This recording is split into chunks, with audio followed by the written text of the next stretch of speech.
El Design Thinking se ha convertido en algo más que una herramienta. Es una filosofía de trabajo que agrupa técnicas de la psicología, del marketing o la tecnología con el fin de crear las mejores soluciones con un mínimo riesgo.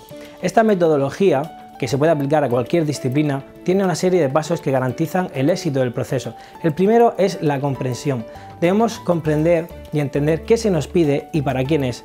Es muy importante esto antes de empezar a pensar cualquier solución.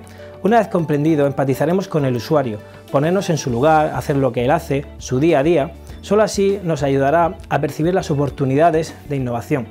Gracias a este proceso, podemos ver nuevos paradigmas del problema, buscando soluciones y definiendo muchísimo mejor y así tener soluciones más novedosas. El brainstorming consecuente será completamente distinto, ya que la visión será más específica al problema en cuestión. Gracias a las nuevas tecnologías podemos diseñar y crear prototipos muchísimo más económicos, los que nos permiten interactuar con el cliente retroalimentando el diseño. Eso nos garantiza una solución satisfactoria. Una vez se alcance la solución, debemos diseñar una estrategia de acción para introducir el producto en el mercado.